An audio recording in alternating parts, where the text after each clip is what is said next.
प्रणाम। मैं कल्पना ठाकुर झारखंड से। हमारे YouTube चैनल में सभी भाई बहन का स्वागत है। बस ये दुनिया में केवल राम रस ही है, राम का भक्ति। मेरे राम जब दोबारा अपने महल में आएंगे तो उनके लिए मैं एक छोटा सा भजन अपने से बनाई हूँ, आप लोग सुनिएगा। यदि भजन अच्छा लगेगा तो कमेंट में जय श्री राम जरूर लिखिएगा। जय श्री राम। कि कथी सजल बाड़े नगर अयोध्या जी, कथी सजल बा सिंहासन जी, हजी कथी सजल बा सिंहासन जी। कौन विमान चढ़िए राजा रामचंद्र, आसन देवो बैठाए जी, ए जी आसन देवो बैठाए जी। फूलवे से सजल बड़े नगर अयोध्या जी, हीरा मोती सजल सिंहासन जी, अजी सोनवे जड़ल सिंहासन जी।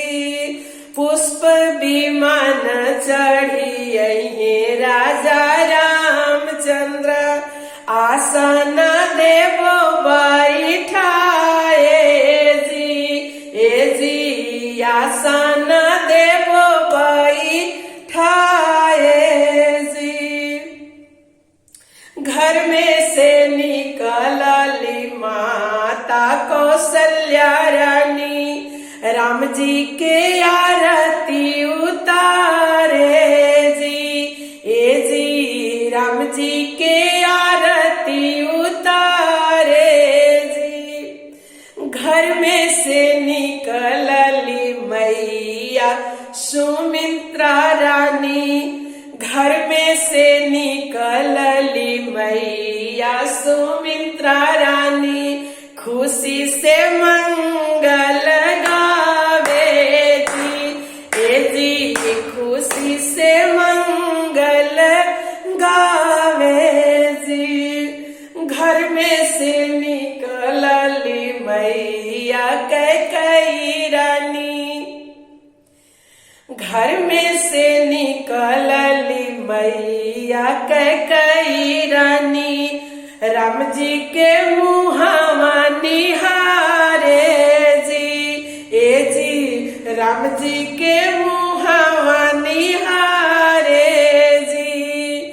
इहे त राम मोरा जिए के आधार बड़े, कैसे के देली बनवास जी, ए जी कैसे दिहाली बनवास जी।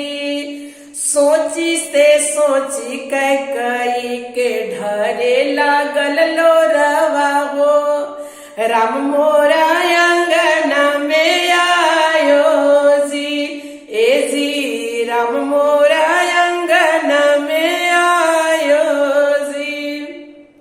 जय श्री राम। यदि ये भजन अच्छा लगता है तो कमेंट में जय श्री राम लिखना नहीं भूलिएगा। जय श्री राम, जय श्री राम।